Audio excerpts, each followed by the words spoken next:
Hello there, TD Boy here, and welcome back to Mass Effect 3 Legendary Edition. Oh yes, now I'm going to do something that a bit out of character for me. I'm going to level this stuff up, even though I've already gotten 2 from the other one. The reason being, improve the odds of panicking a target. No, because fortification is useless. I'm barely going to use it. I might swap it for barrier or something, or maybe I just won't. Maybe I just won't use it at all.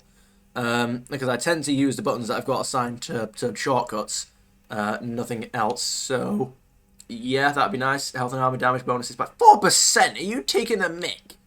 Come on. What do you mean? Brother, that's not 4%. That's 6%. This game cannot count. What on earth do you mean? Doth you josh me around? Oh, wait, no, wait, hang on. Oh, no, yeah, that is still... What do you mean? Alright, anyway.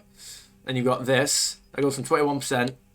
Brother, that's gone up by 3%, and you've just said it's 2. What do you mean? This game, man. Squad mates gain incendiary ammo at 50% effectiveness. No. Ammo capacity, headshot damage. Is that while they're affected, or is that just general? Ammo capacity. Oh no, that'll be while it's equipped. Yeah. Ammo capacity, no. Health and armor damage bonuses, yeah. I like the idea of that one. Right, let me go to... Let's go... Dominate unlocked. It's available in medbay. Okay, dope. Dominate. Okay. Leviathan Enthrallment Team. Yeah. I guess we can go and have a look for that. Why'd they got us guarding the door anyway? He's gonna break regs right now. War makes people stupid. Besides, you talked with Moreau? Electors invaded his ship and kidnapped the crew. Damn. Okay, I guess we gotta be ready for anything to come through that door. That's the spirit. Trust me. Don't take it the wrong way, but if we needed you somewhere else, you'd be there. You knew you're there for a reason. Appreciate it. That's me declaring appreciation, not demanding appreciation. Where am I now? What am I doing? I've just forgotten. I need to go to the med bay. No, we need to speak to everyone, don't we? Because we didn't actually speak to everyone. Let's get to doing exactly that. Trainer. Commander? Okie doke. Alright, fair enough. Private terminal. What have we got? Nothing. Alright. Let's go speak to Joker and Edie if they've got anything to say. I'll see you guys at the med bay, I suppose. Edie. So the Reapers did not fully exterminate their creators. That suggests they are fallible, even on large or long-term scales. Most certainly. Maximum dynamic pressure is approaching. Throttle down for minimal resistance. Thanks, Mom. If that is how you categorize me, I will tell you to stop slouching. Okay, anything else? Hello, Shepard. Hello, anything else? Hello, Shepard. No, okay, that would appear to be it. Alright, let's get down to the med bay. Alright, let's have a look at what we've got. Reassign power bonuses. Use. We've got armor-piercing ammo. Bring down heavy armor units. Shoot through light cover to hit enemies. More weapon damage, more damage to armor. Sure. But does that... Yeah, okay, so that gets rid of you. Nice. That gets rid of fortification. Cool. Hang on, wait, what's this? Reassign powers. What on earth do you mean? Wait. Anyway, we've got squad power 5. Yeah. Oh, nice. Cool. I can just do that. Oh, brilliant. Armor piercing ammo. Armor piercing. We've got bring down. Okay, but let's have a look though. So that unlocks the ability. Sure. Then over here we've got penetration. We've got health and armor damage by 4%. But so at what point is this activated? That's the thing. Squad mates gain your ammo power. So this is just an ammo power then, isn't it?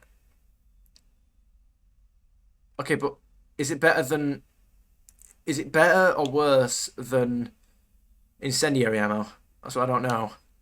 It's the same thing essentially, but the ammos cover penetration by 60%, decrease the effectiveness, health and armor damage. Yeah, but bring down heavy. Okay, but shoot and your enemy will burst into flames. More weapon damage, weaken armor. So it weakens armor. It's not armor piercing. Excuse me. Okay. Alright, well, can I get rid of this then? Should I use this instead then? I'd like to use this. Sure. I'd like to use that as opposed to armor piercing. Alright. Let's see if there's anybody else to speak to. Yeah, I'm so much more annoyed at Mordin's death now because I understand the mechanics of the suicide mission. The reason why I'm annoyed at it, and I said at the end of in the I think it was the arrival video, I said that I'm not really annoyed because it kind of fits the fact that I had no idea what was going to happen if I made a certain decision, or that it has unexpected effects. I no longer agree with that because it doesn't actually fit with the it doesn't actually fit with. New information on the private messages terminal. Okay, I'll get to that. Thanks, Glyph. It doesn't actually fit with the rest of the suicide mission. I had no idea that it was as easy as it was for me. I know it didn't seem it like with the way I was going about the mission. It kind I was going on as if like it was dead hard. Well, no, actually, I didn't realize that it was as easy as it apparently is to get everybody out alive. Besides that one Mordin decision, and I'll get to that. If you get all the Normandy upgrades, or at least, I doubt the sensors and the thrusters and the fuel capacity and all that make a difference. But if you get the shields, the armor, and the Thanix cannon, then nobody dies up until the landing. Once you start choosing your squad. If the game essentially, for every decision except that Mordin one, except the Normandy escort, for every decision the game essentially tells you who the right people to pick are. So in the first one you've got the you choose a specialist to sneak through the vent and hack a terminal. So Jacob volunteers, and Miranda basically cuts in and says, no, you need someone. It's like, no, you couldn't hack it in time. We need somebody who can hack a terminal quickly. Is that right? Okay, so it presents you with about 11 options. All of your squad mates. You've got Zaid, you've got you've got Grunt, you've got Miranda, you've got Jack, you've got all your squad mates. You're not going to pick Miranda to hack the terminal, are you? You're not going to pick Grunt. You're not going to pick Zaid. You're not going to pick Garrus. You're not going to pick whoever else. You know what I mean? It's like, right, so that narrows down. You need somebody who can hack a terminal quickly. That narrows it down to 3 candidates: Kasumi, Mordin, and Tali. What I didn't realise was that any 3 of them, right, will get you a 100% success rate, I think. From as far as I know at least. Meaning, there are only 3 sensible options. Any 3 of them give you 100% success. I did not think that that's how it worked. I thought there would have been like 1, maybe 2 correct options, and that one of them would get you like a 80% success rate. Like maybe 1 person would die, and if you get like if you pick like the worst person for the job, that you get like 3 people dead. Do you know what I mean? Like you get worse results, and that there's only 1 person that gets you an absolutely perfect result. No. The game essentially tells you who to pick in each choice.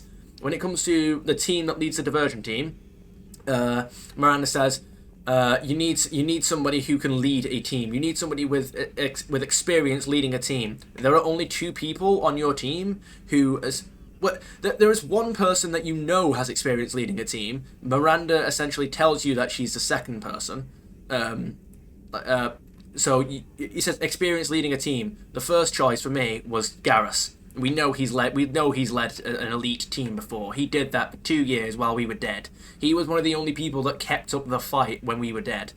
Then you've got Tali had her own reason. She wasn't fighting the Reaper specifically, but she was helping her people. So it's so it's like, right, I picked Tali as the hacker, 100% success. Garrus or Miranda, I'm not sure who else, but Garrus or Miranda are the obvious 2 choices, and if either one of them will get you the same results.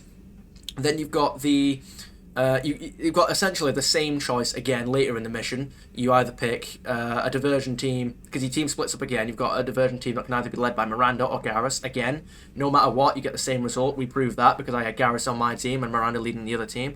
Then you have you choose a biotic to create a barrier to get you through the Seeker swarms.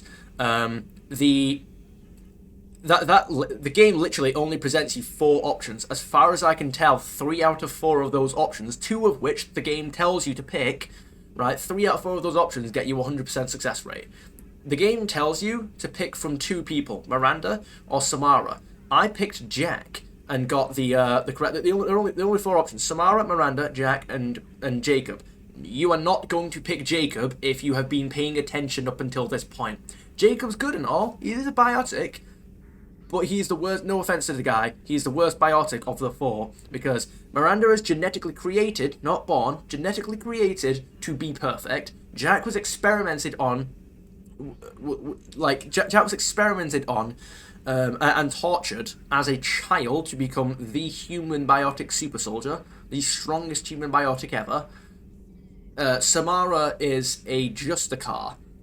She's also an Asari, so that's like Justicars are like the Asari Spectres, so to speak, and Asari already have a natural affinity for biotics anyway, or they are some of the best biotics. And Samara basically is the one to declare that she can do it, and then Miranda says, I could do it too. Theoretically, any biotic could handle it. So the game presents you 4 options. 3 out of 4 of them give you 3 out of 4 of them give you a 100% success rate. You're sensing a trend here, right? The game essentially tells you who the correct person is for each choice, and the correct person is usually a selection of about 3 people. Like, any one of the 3 people the game essentially tells you to choose between get you 100% success. It's set up to be a lot more difficult than it is. I know I'm wasting time in the video, by the way, in this rant, but bear with me. It's worth it.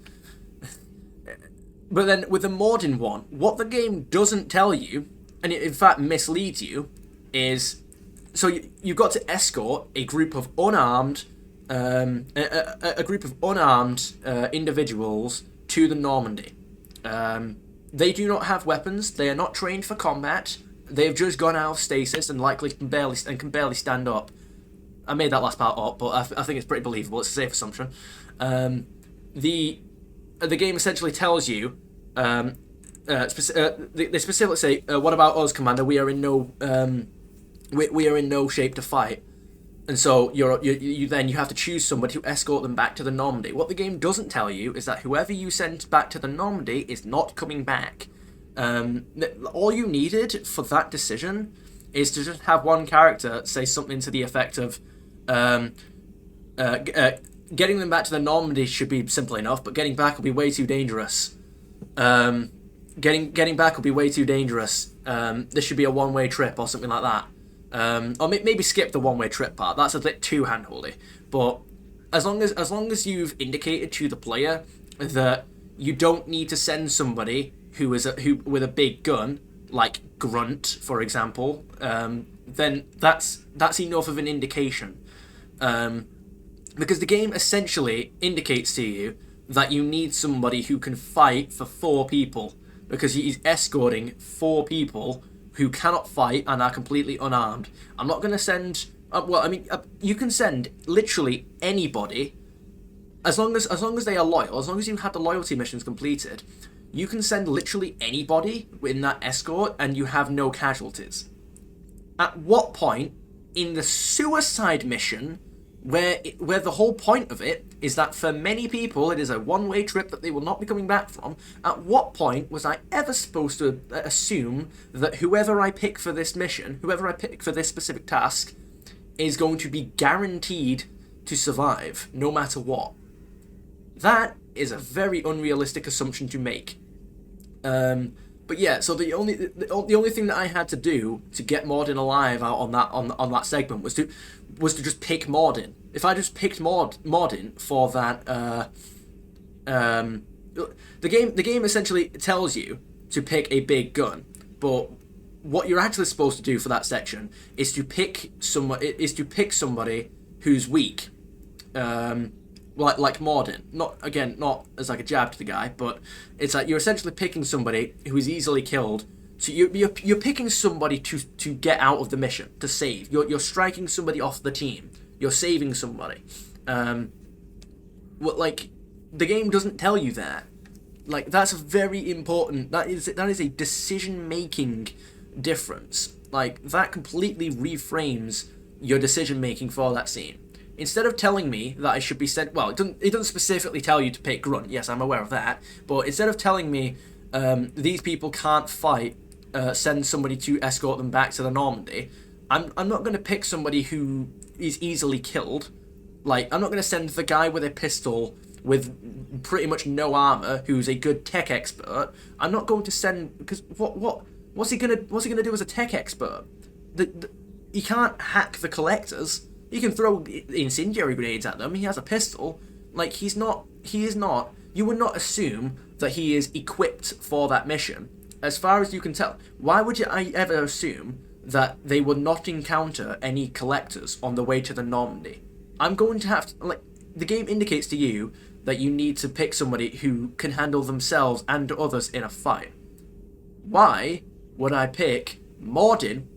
Now, again, you don't actually have to pick Mordin, as long as you have either, as far as I'm aware, as long as you have either Garrus or Grunt in the final section, and that's why I do take responsibility for Mordin's death when it comes to me picking favorites for the last mission. Because if I had picked, say, Jack, if I'd have literally swapped out anybody and if I'd picked anybody except Garrus for that final scene, I would have Mordin would have survived, I think. So yeah, that's completely my fault. I played favorites like I said I shouldn't have done, and it got someone killed. That's completely my fault. But the idea that the best way to save Mordin is to send him back when there is no indication in that scene that he is the correct choice to pick. You can send literally anybody, and they all survive. Like, that one choice. The rest of how I basically summarize the suicide mission is every other choice besides that Mordin scene is too handholdy. The game essentially gives you all of the correct answers. For that escort one, it's the opposite. It misleads you with false information. Anyway, let's read stuff, shall we? Yeah, let's go. Broker terminal. Call between Kasumi Goto and Professor S. Olausen. Kasumi, hi Professor, you know that one-of-a-kind point-to-point comm server you were talking about the other day? Do you have any information on its whereabouts? I've got something better. Check your front door. But this server's locked in a Cerberus facility. Not anymore. This will be invaluable for the Crucible. Thank you, Ms. Goto. You're the brilliant astrophysicist, Professor. I'm just a tech expert doing some odd jobs. By the way, you would not believe how many credits Cerberus leaves just lying around in the open. Okie doke. Okie doke. So well done, Kasumi. Sourced some important information for, an important piece of technology for the Crucible. GG. I can only imagine talking to something so huge, so alien. I hope it helps against the Reapers. It will provide a war asset number. Spoilers, it doesn't show up in the final battle. Oh, oops. Do you know, I hate that about the... I'm not gonna the final battle is so underwhelming. I'll remain light on spoilers, but god damn it, so much missed potential. It's good to see you. Good to see you too, Liara. It's good to see Alright, okay, that's the end of that. I spent like, what, 10 minutes sat there? More, probably? God damn it.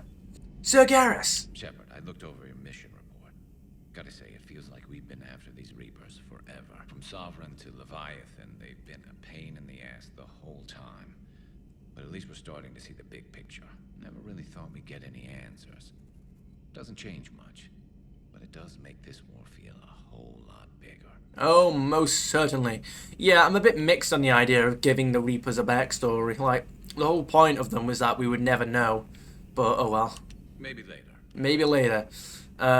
Yeah, like the whole point of them is that it was impossible to know anything about them because they were so old. Whereas now we've just invented something older that then essentially tells us the history about how they were created. And it's like, look, okay, as much as it's cool sometimes to know things, no, no, it's like, yeah, I know, but it kind of it destroys the mysticism around them. Especially when it comes to their motivation. That's, like, I'm sorry, look, they've not given away the whole motivation. It gets worse, believe me. Oh my goodness, right, it gets so much worse. But, and when I say worse, I mean, like, ridiculously stupid. It makes no sense. It is nonsense. It is worse than nonsense. It makes anti-sense. When we learn more about the Reaper's motivation. But what we got from Leviathan was essentially, you created an intelligence to preserve all life. What was its first action? To destroy all life. Brother, what do you mean? Please elaborate. Do not refuse me. And And it's like, wait, okay, so the logic there is that it keeps allowing life and civilizations to rebuild themselves every so often, to then cast them down, as Liara put it in Mass Effect 1, violently, to then rinse and repeat. It's a cycle, it's a harvest. That's how they rebuild new Reapers. I'm sorry, what?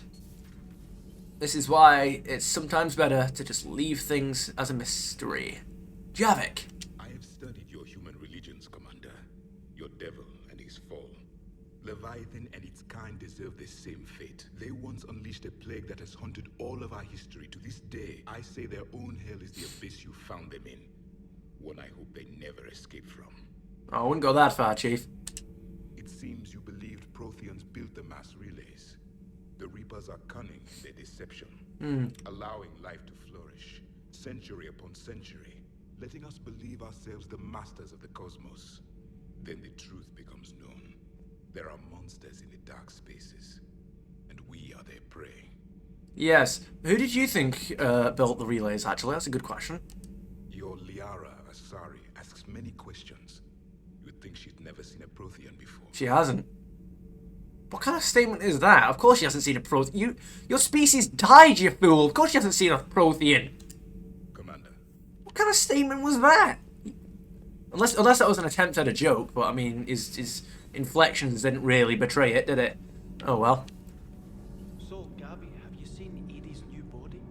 Oh, I knew this was coming. I just mean, it's an amazing work of engineering.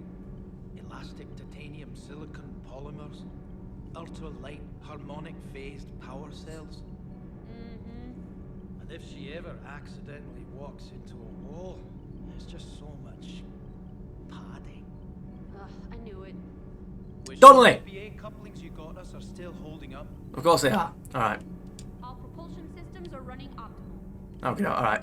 I was hoping that it was done there. I was hoping to time the dialogue just right, but there was one more piece that I just interrupted on. But oh well, I'm not regretful.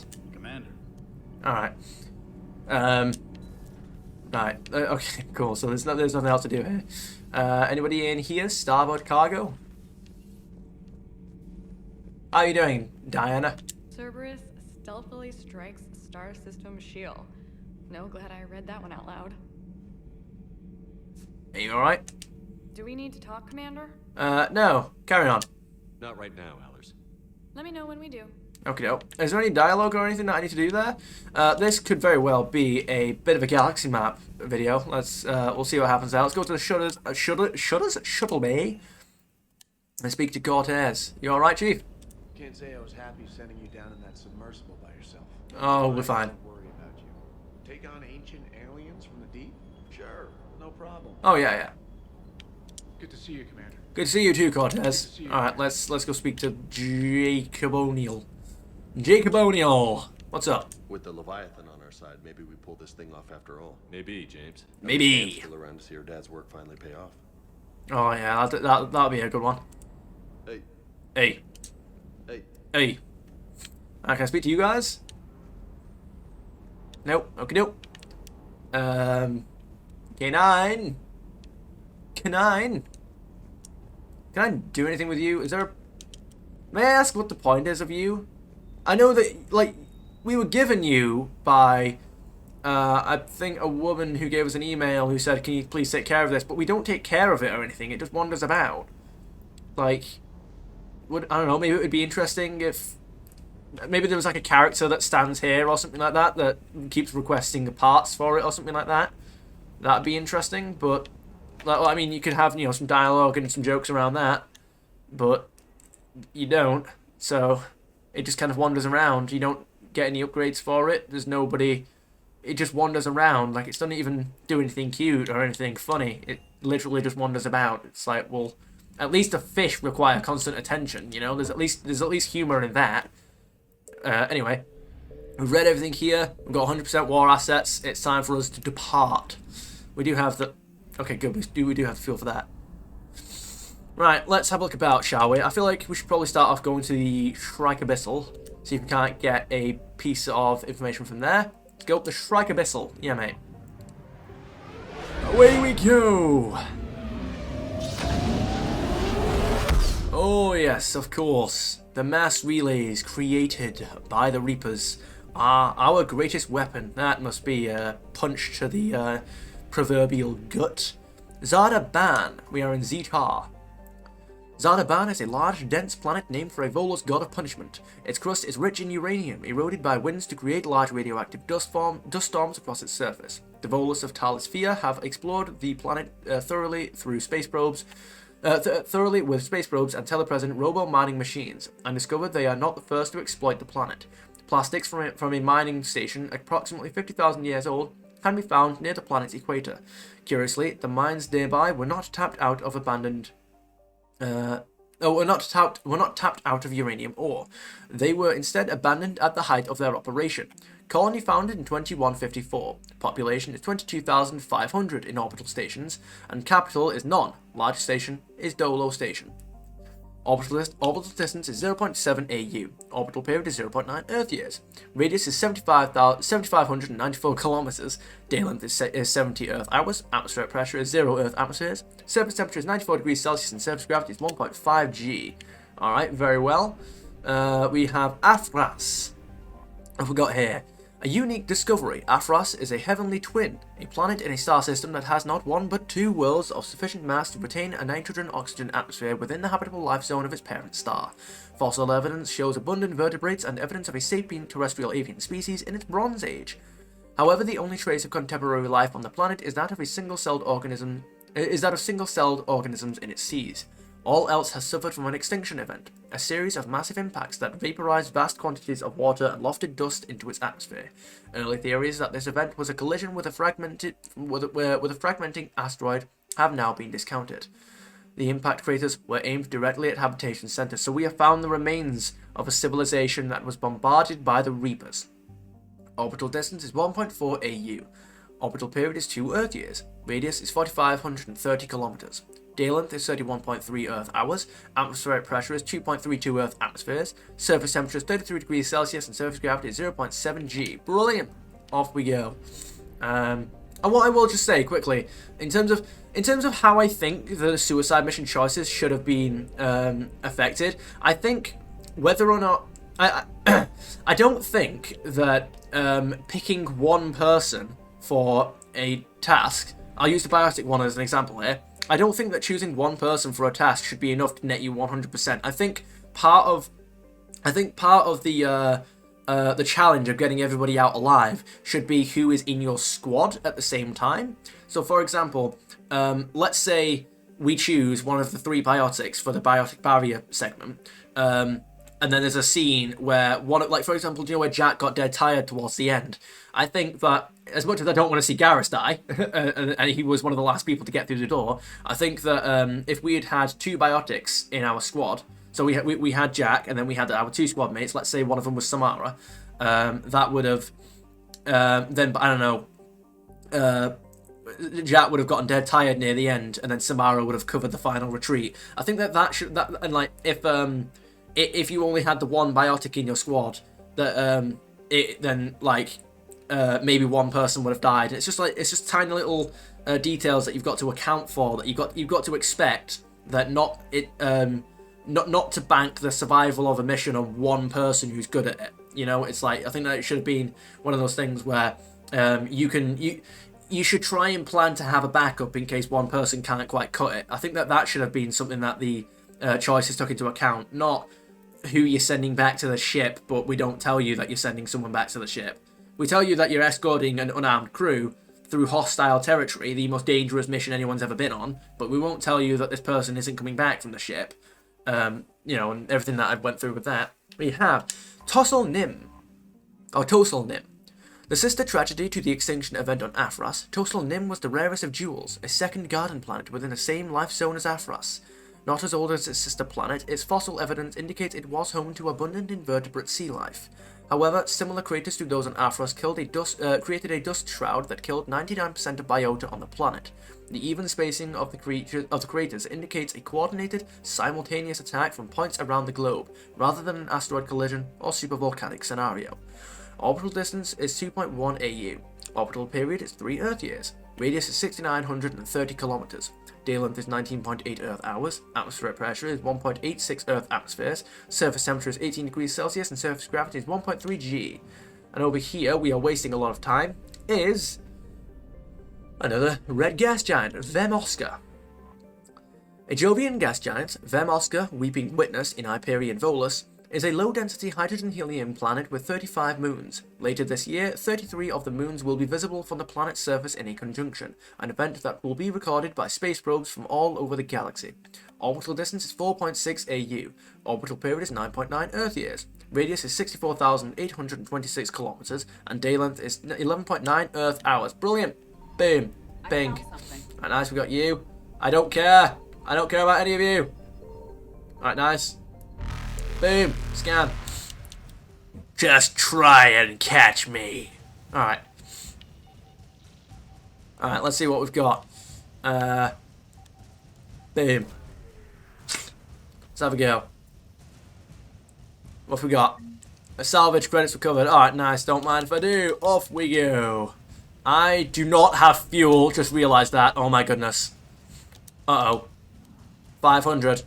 I do not have fuel.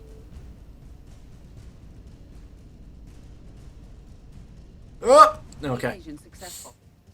Okay. We're going to go over here to Thal. Okay, we'll have enough for this. That's absolutely fine. Right. Oh my goodness. This is going to be a tricky one to get all the items for, isn't it? Right. We have Garan. Where are we? Garan is the innermost planet of the Thal system, which is less than 2.56 million kilometers from its K-class parent star. Temperatures on the sunward side of this tidally locked planet reach more than 2,800 degrees Celsius, boiling away earth and stone.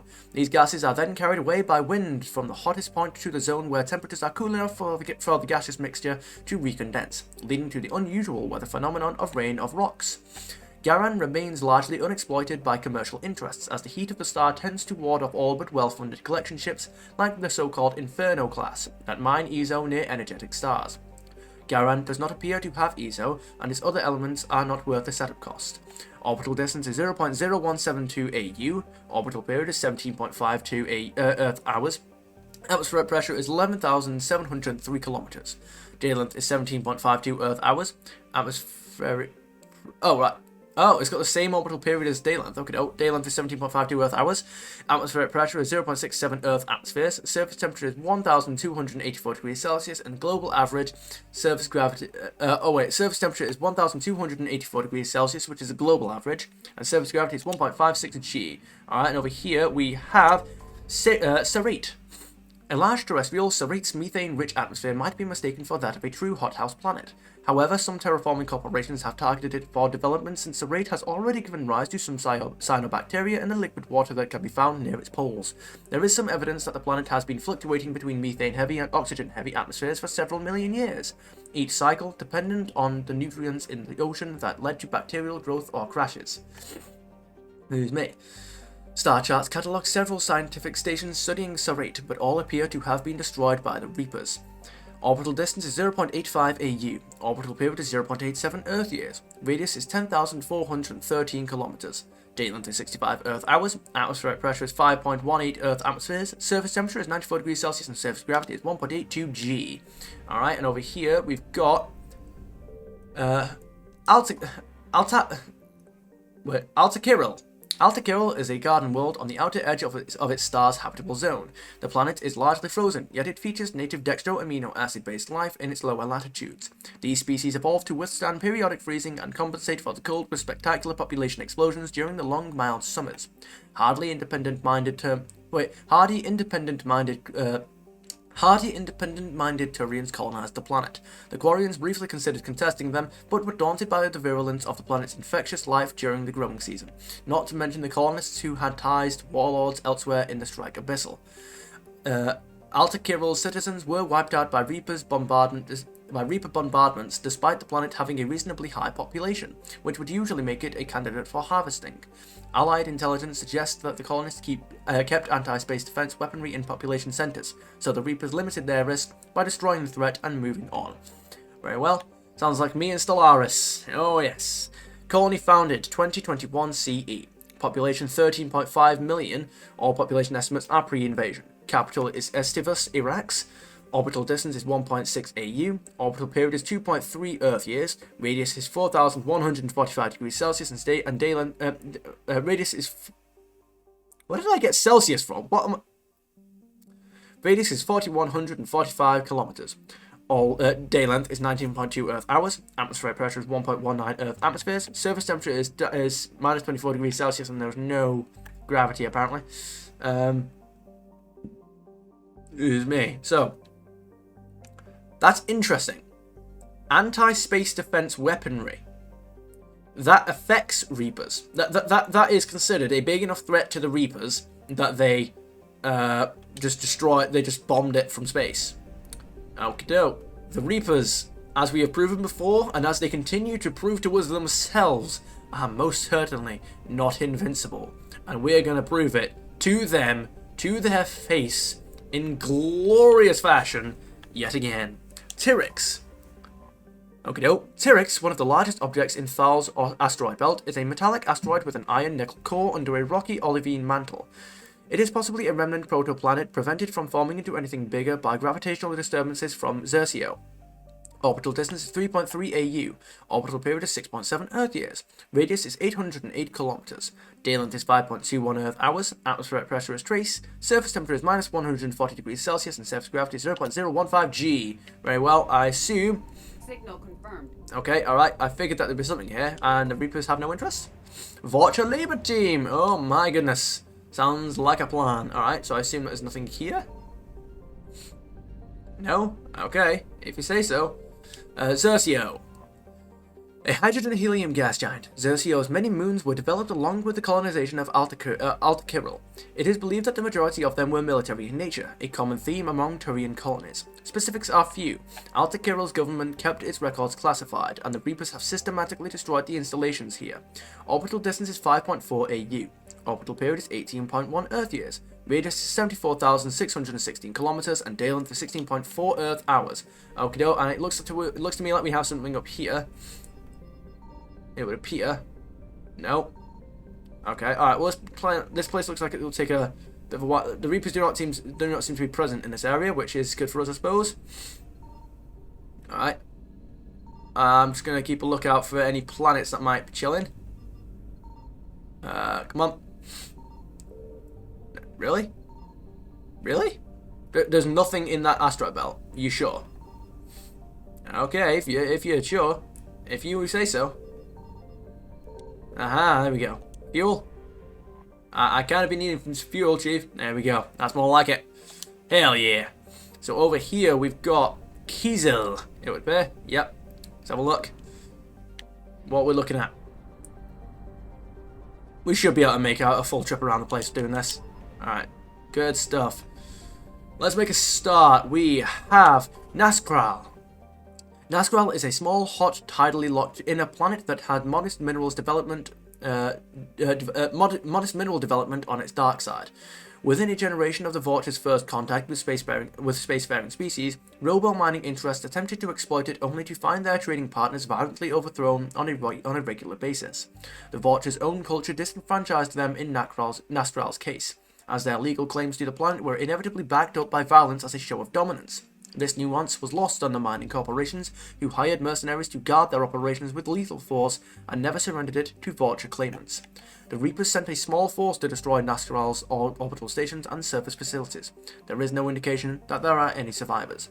Orbital distance is 0.37 AU. Orbital period is 0.3 Earth years. Radius is 1,754 kilometers.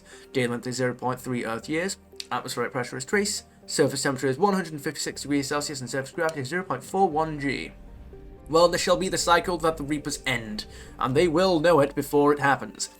Heshtok.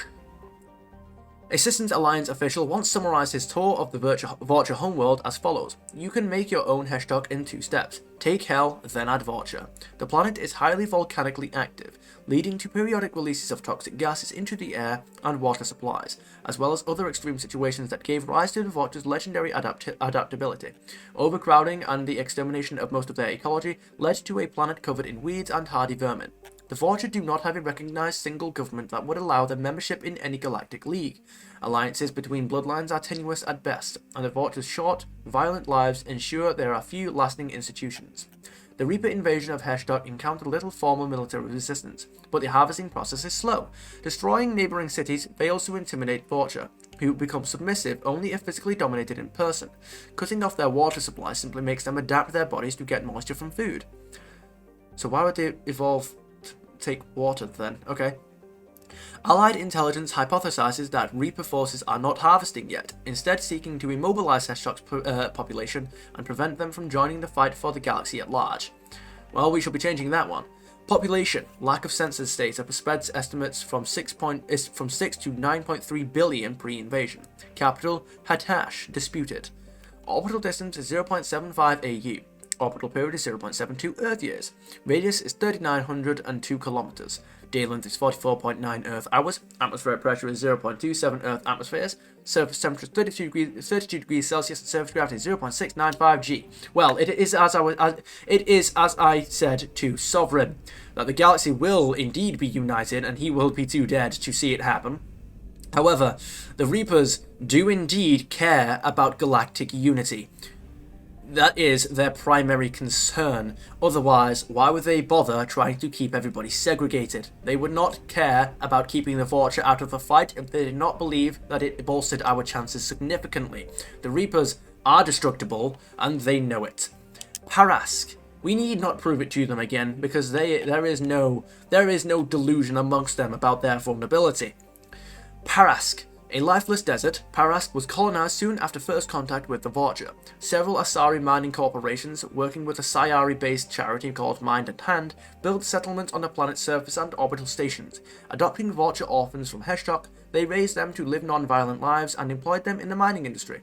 While Mind and Hand's efforts were at first labelled colonialist, the orphans became minor celebrities when it was discovered that the Vulture habit of using violence to communicate was not completely innate. Several spoke throughout Citadel space on behalf of their species, but their short lifespans kept their careers very brief. Even today, companies that want Vulture labour have the poor choice between adopting and educating them as youngsters just to watch them age and die, or dealing with autonomous but violent adults. The Reaper invasion devastated Parask.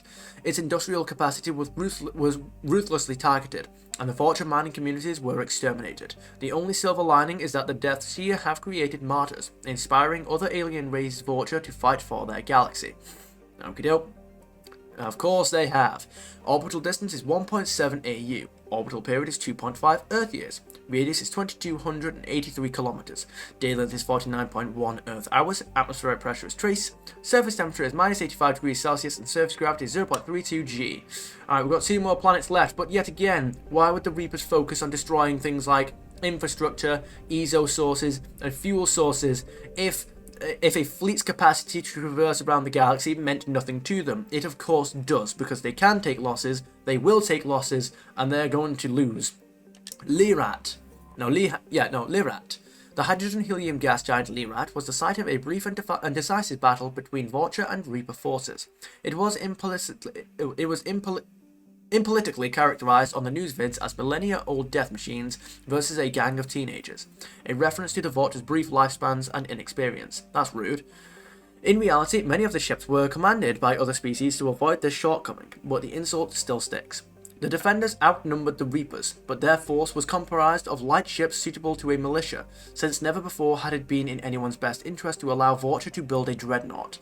Superior Reaper firepower soon wiped out the Vulture fleet, and the fuel infrastructure around Lirat was pulverized. Rumors abound that the Reapers did not lose a single ship.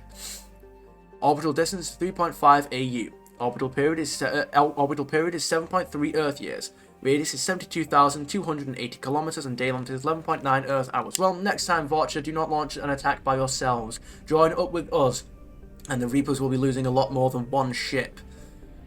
Just not in the cutscenes. I hate that cutscene. I love it and hate it. We'll get there when we get there. I won't really be talking about it. I probably won't be talking about it very much during the mission itself, but I hate the ending to this game. It's so underwhelming, and I hate it so much. Rustaka. This methane ammonia gas giant was swept past during the Reaper invasion, and once its helium-3 collection equipment was destroyed, it was largely ignored. Vulture ships that survived the attacks on Heshtok and Lirat can be found discharging their drive cores here before making spy sorties or retreating further into space. Well, spy sorties are the best sorties. Orbital distance is 7.1 AU. Orbital period is 21.2 Earth years. Radius is 32,734 degrees. Stop saying that. Radius is 32,734 kilometers and day length is 14.5 Earth hours. Well, let's give this thing a scan. There we go. There we go. We get you. Heshtok. Right, let's give this thing a scan. What have we got? Come on. Where are we? Boom. Void Devil's Fighter Wing. Give me a look at this, shall I? Let's have a look. Alien. We have Void Devil's Fighter Wing. The Void Devils are a recent military creation consisting of Vulture fighter pilots trained by human and Turian mentors.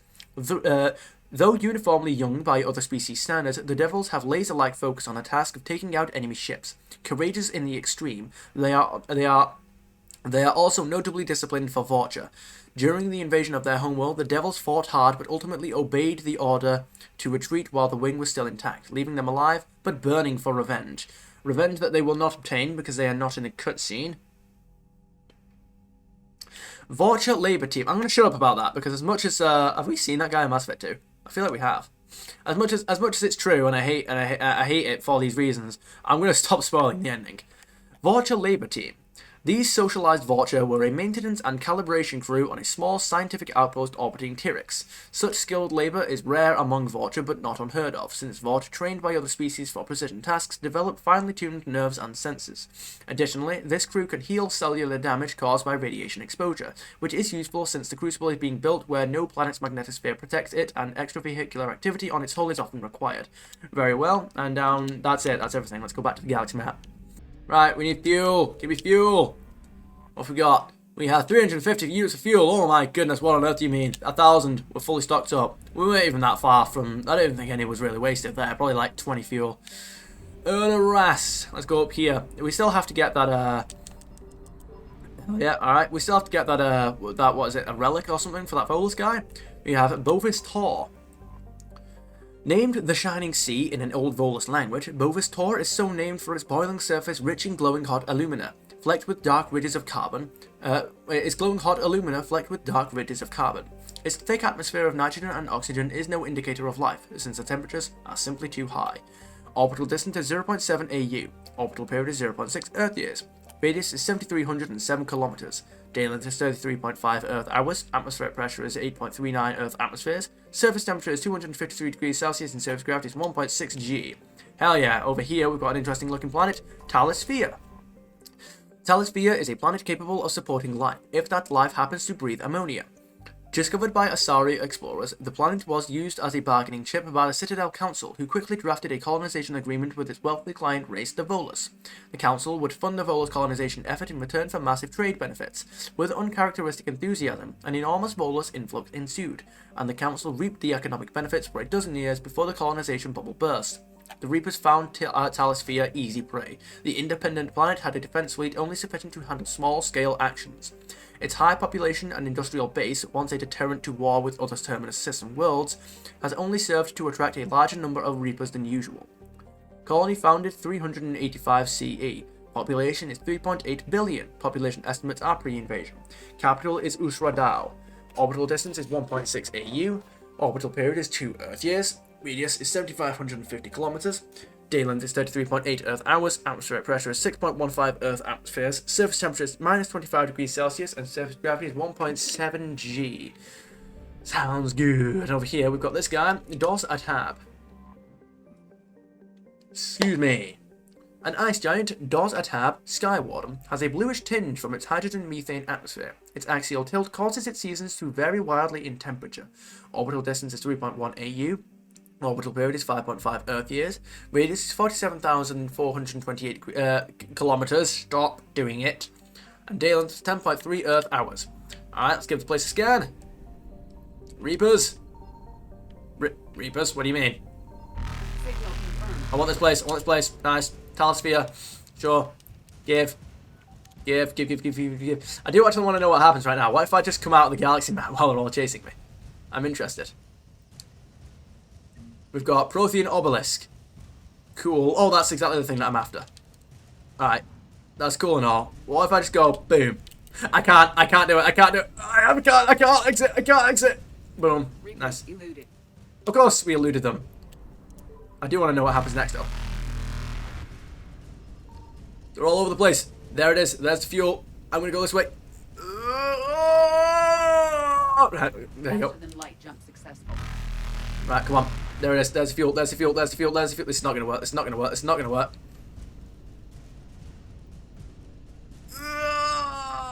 Okay, right. They're very close. No, stop spawning me over here. Come on. It's right there. It's right there. It's right there. It's right there. It's right there. It's right there. It's right there. Nope. Not going to work. Not going to work. Not going to work. Not going to work. Not going to work. Keep going. Boom. All right. Boom. Try it again. Stop doing that. There it is. There it is. Get it. Boom. Go. Nice. How much fuel? 300 units. I probably should have not wasted it, but here we go anyway. Away we go. Do do do do do do do. Oh my goodness, where's the mass relay? Where's the mass relay? Do do do. There we go. Alright, off we go. We're done. We're awesome. Let's go to the Citadel and provide the thing, shall we? Good sir. No wait, where is he? Where's the? What is it? This guy? Hello, good sir. I think Boom. I recovered the obelisk you mentioned from the Shrike Abyssal. It's waiting in Bay D24. Hell yeah. Really? Thank you, Earth Clan. Of course, good sir. Were your people involved in a secret construction project of some sort? I am certain this obelisk would help. I'm certain it would too, good sir. Alright, is that a war asset? Or is that just an artifact that I got a second ago? Maybe so. Okay, doke. Alright, let's go. Where are we off to? Righty then. I'll try and investigate one more system. Just to pad. Wait, I'm in the wrong goddamn place. Just to pad the video out a little bit longer, so it's not just sitting at like 50 minutes. But oh well. Let's get back to the Normandy. Feed the fish. Good stuff. Right, there's a few things that I want to look. I'll look at now for a second. Let me see if I can't do anything about. Like, can I go back to Eden Prime? Is that not something I can do now? Excuse me. I could have sworn that Exodus Cluster. It is Exodus Cluster, isn't it? I can't remember. Like, can I not do that mission now? Yeah, it doesn't look like I can actually do anything with it. I've tried scanning it. I can't click on it. Let me just look it up. Like, can I not do anything with that? There wasn't anything that I could do on the planet when I was there. Unless I just... Well, no, because if I look it up, I don't want to get, like, a mission that's there again. Maybe I have to go back there again. I don't know. Anyway, let's go to Kite's Nest. We're going to make sure that everything that we've got here is 100%. I don't want to get all the fuel that's lying about everywhere while there are fuel infrastructures, you know? Like, I don't... until all the fuel, unless all the fuel ends up, all the fuel depots end up disappearing. So I'm gonna go over here anyway. We've got Indris. Yeah, mate. Let's begin, shall we? Oh, what's this? That might be something. What is that? That's Kava Station. All right, we'll have a look at that in a minute. We have Cholis. Cholis is a large rock planet wreathed in a haze of carbon dioxide and xenon. It was discovered by Praetorian astronomers during the last century and first visited in the 2150s by hegemony survey teams. A small number of colonists lived in aerostat habitats above its oppressive cloud layer, harvesting carbon dioxide. No habitats can be detected now. It is likely the Reapers eliminated them or the colonists submerged into the scorching atmosphere in an attempt to hide. Orbital distance is 0.7 AU. Orbital period is 0.7 Earth years. Radius is 9,813 kilometers. Day length is 8.1 Earth hours. Atmospheric pressure is 103.93 Earth atmospheres. Surface temperature is 494 degrees Celsius and surface gravity is 1.35 G. Over here we have Kamala. Kamala is a relatively small but ESO-rich garden world recently colonized by the Praetorians. In an unusually open gesture, the Praetorians allowed immigration of free citizens of other species, so long as they came from independent colony planets such as those in the Traverse and Terminus and retained non-citizen status during their stay. These strictures were small obstacles compared to the economic lure of ESO, and soon the planet boasted spaceports and refineries that considerably enriched the hegemony. The planet enjoyed relative peace and prosperity, with the major lifestyle inconvenience being freshwater shortages due to a dry climate. The Reaper invasion has turned Kamala's cities from affluent oases into a living nightmare. Alliance intelligence suggests that early in the Reaper invasion, a high percentage of the planet's population was captured and converted to husk creatures for future offensives. The processing camps still run night and day, and the troop transports fly legions of cannibals out every hour. For this reason, Alliance Command has put Kamala squarely in its sights for military strikes. Colony founded in 2154. Population is 2,875,000. All population estimates are pre-invasion. Capital, Ujon. Orbital distance is 1.4 AU. Orbital period is 1.9 Earth years. Radius is 4,866 kilometers. Day length is 18.1 Earth hours. Atmospheric pressure is 1.85 Earth atmospheres. Surface temperature is 38 degrees Celsius and surface gravity is 0.924 G. Oh, very well. We've got Ramlat. Ramlat is a small rock planet with a thin atmosphere of hydrogen and ethane. During the rush to exploit Kamala for Ezo and other minerals, Ramlat supported a small but steadily growing population. Since the system was bereft of a significant asteroid belt, Ramlat became the go-to location for second-tier miners looking for work. Its tin and gold industry was modestly profitable before the Reaper attack. Today, it is a wasteland scarred by the craters of kinetic impact weapons. Orbital distance is 2.5 AU. Orbital period is 4.4 Earth years. Radius is 4,526 kilometers. Day length is 62.9 Earth hours. Atmospheric pressure is trace. Surface temperature is minus 113 degrees Celsius, and surface gravity is 0.71 G. Okay, very well. We have 2 more planets, and then a station of some kind. We have Heba. The hydrogen-helium gas giant Heba has an unstable orbit, which over time has led to it clearing the space around it of asteroids and protoplanetary material. As a result, its rings are thick and quite visible. Orbital distance is 5.1 AU. Orbital period is 12.9 Earth years. Radius is 58,278 kilometers and day length is 16.9 Earth hours. Very well. Over here, we have Maklan. Maklan is the outermost planet of the Indris system, a ball of rock and ice with a methane argon atmosphere. Like Heba, it has an unstable orbit, but where Heba is believed to have formed closer to the star and gradually moved outward, Maklan is believed to have formed further from Indris and moved inward. Far in the future, Maklan may become a satellite of its gas giant neighbor. Orbital distance is 9.3 AU. Orbital period is 31.8 Earth years. Radius is 3,763 kilometers. Day length is 38.1 Earth hours. Atmospheric pressure is 2.71 Earth atmospheres. Surface temperature is minus 127 degrees Celsius and surface gravity is 0.55 G. Very well. Over here, we've got a little bit of a mission to do, which is Kava Station. Very well. We can't even do anything with this. Okay, no. Alliance intelligence reports that there was once a sizable military space station trailing Heba that was tasked with arming and refueling ships to repel pirates, slave revolts, and foreign invasion. The Reapers wasted little time in destroying it during their conquest of Kamala. Very well. Let's give it a scan. Nope. Okay, no. All right. Oh, the Reapers don't even see. Oh, the Reapers do care. Very well. Well, it's a bit late, Chads. So, Colis, start scanner. What have we got? Here we go. War asset. Governor Grothan Paznas, even. Okay, if you say so, Chief. Get a bit of a scan going. Alright, nice. That's some more fuel, but I'm going to leave it there. Because see you guys in a bit. Just winding you up. There we go. Alright, nice. Over here. Right, I'll leave the fuel there in case I need it, you know. That's just how that works. I'm going to go and...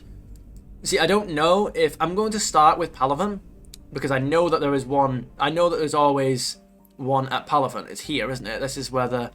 I swear this is where Palavan is. I know that there's a fuel depot at Palavan. If this thing ever gets destroyed, then that confirms that not only did the Reapers wait too goddamn long to destroy it, because they're ravaging the system, you would think that they would just destroy this thing straight away. However, I know that that means that they do destroy them, so I have to be careful of that. Right. Have we done everything here? That's the thing. Have we done everything here? 100... Wait, we've got something in Jamay that we've met. Oh, wait, no, because I remember Jamay. Jamay was the one where everything... There's loads of stuff there. Alright. I refuse to believe that there is actually nothing here. Like, there's got to be war assets here. Do you know what I mean? Like, what do you mean? Like, come on. You're not telling me that there aren't any war assets here. Come on, man. Really? Really? I don't believe it. I do not believe it. I will not. Alright, come on. Really? I don't... No. That can't be right. I mean, it can be. There's nothing stopping it, but... I mean, apparently it is right, so there you go. Sure. I mean, okay then. I mean, if I've missed something, I mean, come on. Alright, 60%. Alright, sure. We can do something... Right, what about you? Minos Wasteland. I'm just going to have a quick little gander as to what's chilling in the area. Like, we don't know what's the deal here. What are we missing? If I go over... Whoa. Alright, so that's just a bit of fuel then, isn't it? Oh, it's literally just this one area, and it's just got a bit of fuel. Good to know that just chills there no matter what. We have the Ismar Frontier. Alright, let's have a look about what we're looking at. Off we go. Fire away! Good stuff. And it's just a one area, and it's got a fuel depot. Good to know. So we're looking at Lepini. A hydrogen methane gas giant, Lepini and its moons have been cursorily scanned by space probes and found to have little in the way of rare resources. The galaxy at large considers it unremarkable. Orbital distance is 0.5 AU. Orbital period is 0.4 Earth years. Radius is 56,666 kilometers. So close. Day length is 9.2 Earth hours. Alright. Over here we've got what looks to be a rock plant, Vecchio. Vecchio is a moderately sized terrestrial world with a thin, hot atmosphere of carbon dioxide and nitrogen. Initial surveys found trace amounts of iridium, but little else of interest in the silicate desert sands that cover much of the surface of the planet. On a recent tour, the Alliance surveyor ship Coupe discovered a group of partial graves hidden in the equatorial mountain ranges. The ancient skeletons in the burial sites are obviously humanoid but incomplete and poorly preserved, which has made them difficult to identify. Fragments of primitive ceramic grave goods were also found nearby. This raises further questions about who once travelled to this inhospitable planet, since the closest garden world, Volturno, has no intelligent life. Human universities are planning further archaeological investigations. Orbital distance is 1.1 AU. Orbital period is 1.2 Earth years. Radius is 6,443 kilometers. Day length is 39.1 Earth hours.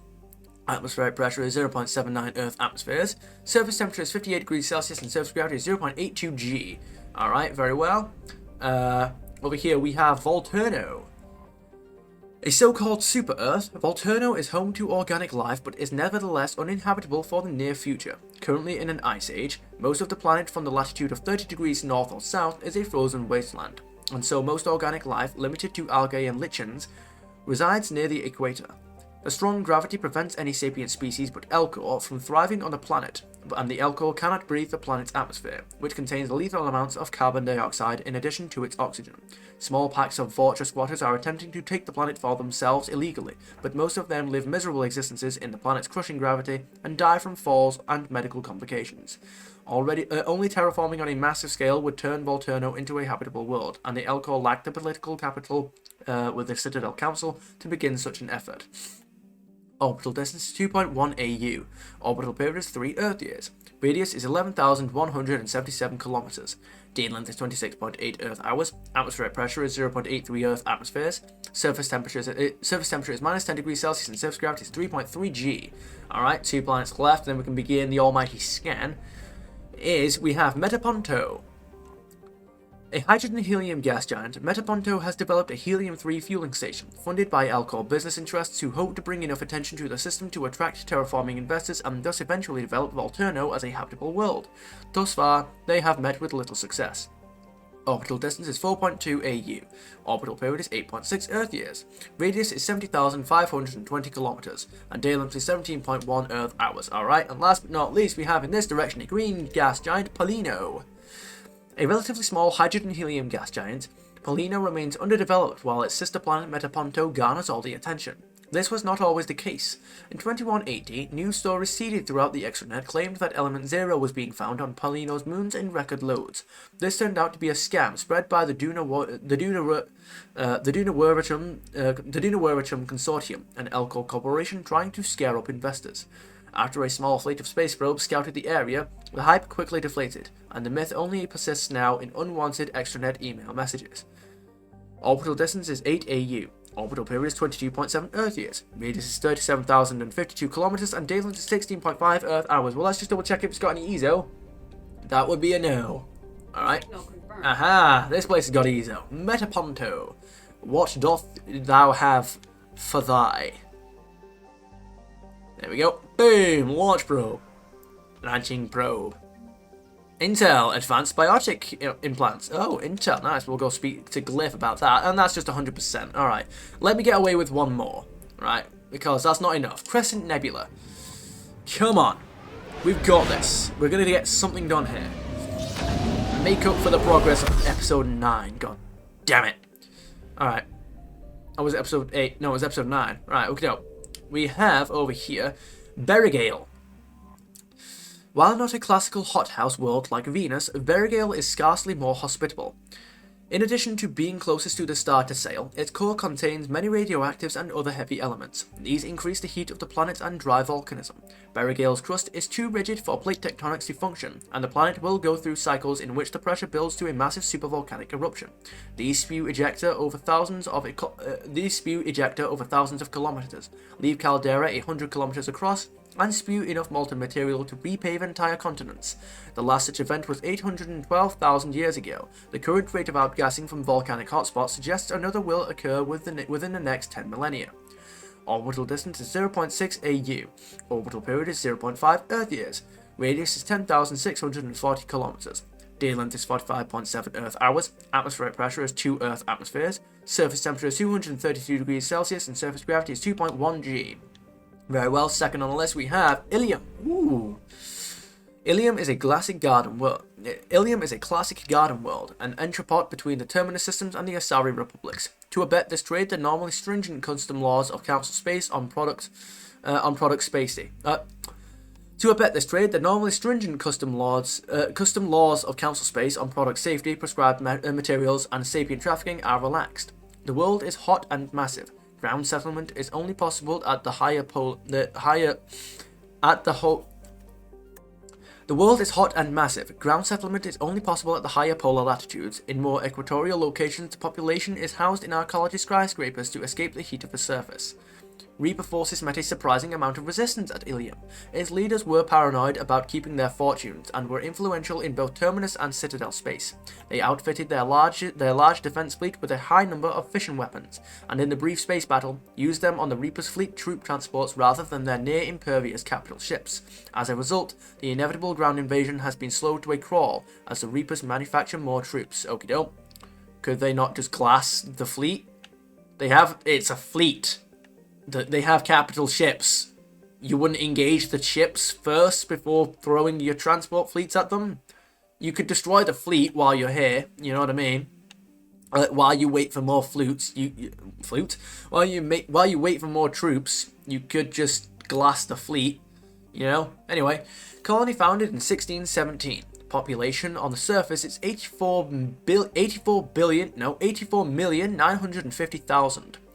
Population on the L4 and L5 stations is 80,500. All population estimates are pre-invasion. Capital, Nosastra. Orbital distance is 1.3 AU. Orbital period is 1.5 Earth years. Radius is 7,431 kilometers.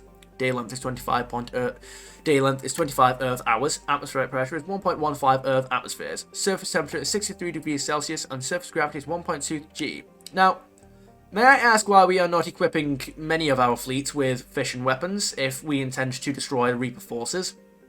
Like, if we don't intend to fire at planets, which obviously you don't want to be using fission weapons at that case, why are we not using fission weapons? And the reason why I say that is because they point out that they're using fission weapons as almost like, they highlight that they're using fission weapons. Instead of it being like normal kinetics or directed energy weapons, They point out that they're using fission weapons as opposed to normal kinetic weapons, indicating that those would be more effective / more powerful against the Reapers. So why are we not using those?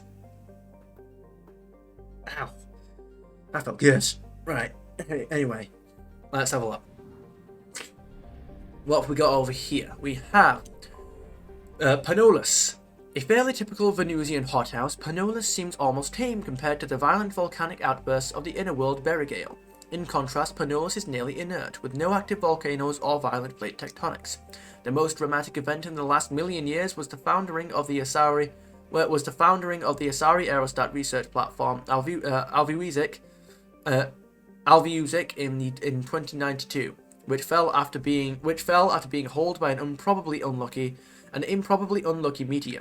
Most of the crew successfully reached escape capsules, but 6 were lost. The crushed wreck of the platform now lies in the cryosite plain in the southern hemisphere. With no population to speak of, Panolus has been ignored by the Reapers. Orbital distance is 2.08 AU. Orbital period is 3 Earth years. Radius is 5,489 kilometers. Day length is 36.2 Earth hours. Atmospheric pressure is 96.6 Earth atmospheres. Surface temperature is 539 degrees Celsius and surface gravity is 0.78 G. Very well. We've got 2 planets left. One of them's up there. The second to last one is up here. Thale. Thale is a typical hydrogen-helium gas giant. Its complex system of rings is unstable, dating back only a few million years. They are thought to be the shattered remains of a comet. Orbital distance is 4.46 AU. Orbital period is 9.4 Earth years.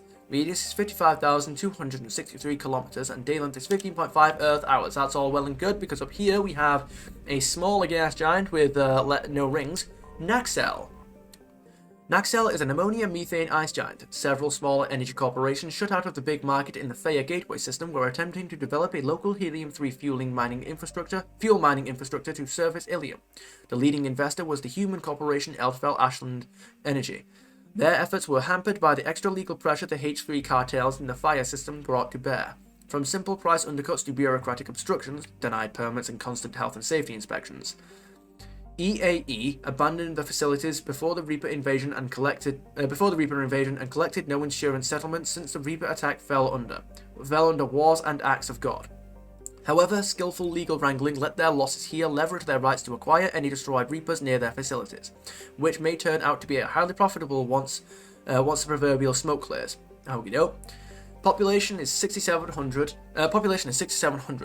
All population estimates are pre-invasion. Capital EAE Krafla. Orbital distance is 9.37 AU. Orbital period is 28.8 Earth years. Radius is 22,981 kilometers.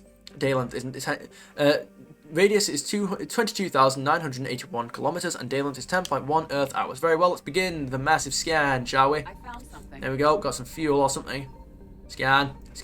There we go. Scan. You guys do not seem to be largely interested. I'm just going to make it... Aha! Tukria. Named for a legendary Asari archer from Thessia's Iron Age, Tukria is an asteroid large enough to qualify as a dwarf planet, or as some term it, a mesoplanet. Its gravity is sufficient to give it a spherical shape. Developed for nickel and iron mining, Tukria was abandoned before the Reapers reached the system. Its facilities are now dark and cold. Okay, I was going to say I think that might just be a coincidence that it's similar to the Leviathan's speech. Orbital distance is 3.05 AU. Orbital period is 5.33 Earth years. Radius is 1,120 kilometers. Day length is 17.3 Earth hours. Atmospheric pressure is trace. Surface temperature is minus 91 degrees Celsius and surface gravity is 0.15 G. Alright. And over here, well, the Reapers are not particularly interested, are they? Ilium. Alright. Let's give this place a scan. Hopefully I don't knock out one of these skyscrapers that's preventing people from roasting alive on the surface. There we go. Liquid assets. Very well. Let me give that thing a bit of a scan. Wait, whoa. Hang on. Did it just ask me to start a scanner again? No. Okay. Alright, fair enough. Let me go and do a thing in the war asset room place. Right, let's have a look what we got. Alien. We have Governor Gotham Pasnes. The governor of the Batarian colony Kamala was outspoken in the early hours of the Reaper assault, blaming the Alliance for the destruction of Batarian convoys that were in fact destroyed by the Reapers. Now liberated from his world, the governor has undergone a dramatic conversion. His daily extranet videos rally his formerly conservative, xenophobic subjects to embrace the Citadel species as brothers and sisters in arms. Unlike many Batarian politicians, he also avoids micromanaging military affairs, content with inspirational tasks and the logistical nightmare of providing urgently needed relief to Batarian refugees. You go, mate. Of course you do. What a G. Liquid assets. No war can be fought without a bankroll, and the corporate mavens of Ilium know it. Having escaped the invasion, a so-called Gang of Five is leveraging their staggering financial power to acquire the best talent and materials for the Prothean device. They are doing so in necessary ignorance, believing they are hiring and acquiring parts for a new kind of fusion plant, as the device's existence is a tightly guarded secret. Okie doke, alright. There we go. So we've gotten some stuff there. We've gotten the we've gotten some financial backing from Ilium going on there. Alright, let's get back to the galaxy map. But before that, however, allow us to join here. Why, thank you, Glyph. Let's have a look. We've got Advanced Biotic Implants. This advanced AMP is a sophisticated biofeedback system that interfaces with a set of Armor's microcomputers. The AMP can be set to help streamline the use of biotic skills and combat powers or increase their damage instead. Do it. Power damage bonus. Sorry, I couldn't help myself. Yeah, alright, so what we've got now? We have upgrades. Just power damage. Alright, nice. Power damage in general. Cool. Let me see if I can't do anything with the requisitions table. Hang on. Right, let's have a look. Procurement interface. Nostastra Sporting Goods. Oh, wait. Oh, okay. Batarian State Arms. Yeah, mate, but I don't really care about any of this. Oh, level 3. Huh. Yeah, but no thanks, though. Canala Exports. Enhanced Scope. Not really interested, but cool, I guess. Hana Kadar Gauntlets. Weapon damage plus 10%. That'd be nice, I suppose, but is it good, though? Like, just a Blood Dragon Armor. Reckonite, Ilium Skullfish. Oh, cool. Yeah, nice. Okay, that was Thessia Sunfish. Yeah, cool. Spectre Requisitions. That's the only one thing that I don't have right now, and I want it. Cyprotine Armory. Can I sell? That's what I want to know. Can I sell things? Open store. I don't believe so.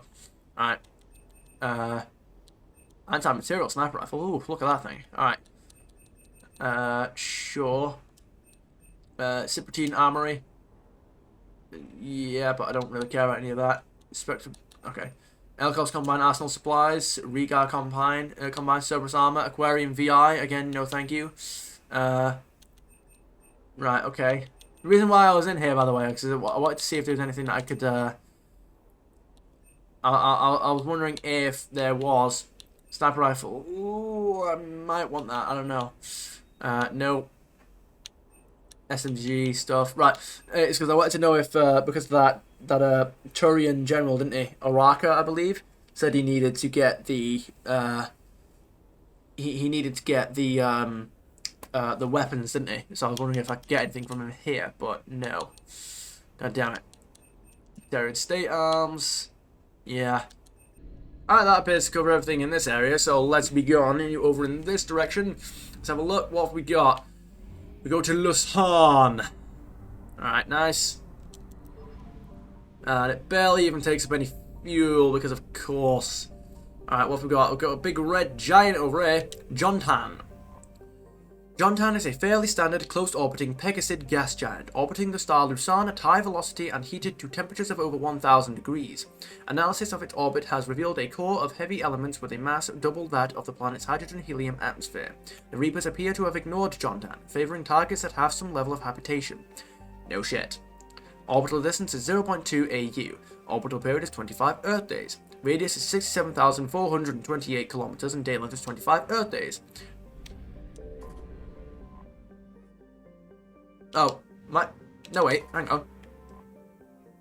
25 Earth day. Okay, orbital period and day length. Okay, alright. We've got Yuntanta. Yuntanta is remarkably close to Earth. Doesn't bloody look like it.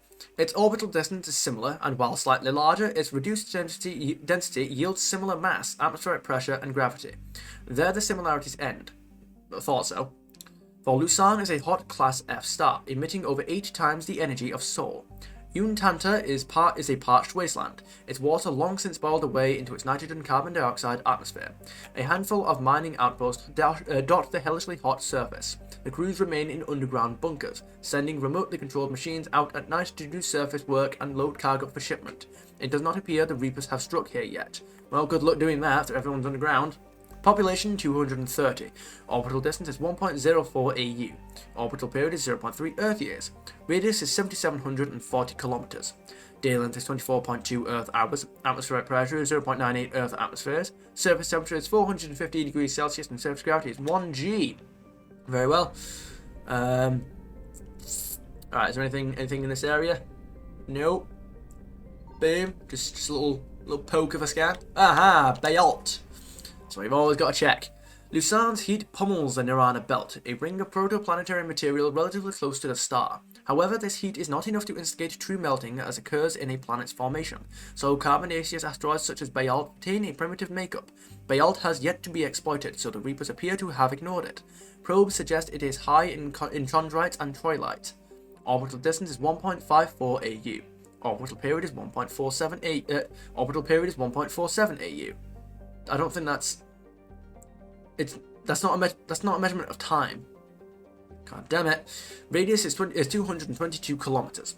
Day length is 28.8 Earth hours. Atmospheric pressure is trace. Surface temperature is 173 degrees Celsius and surface gravity is 0.001 G. Cyan. I figured. Salvage credits recovered. Sure.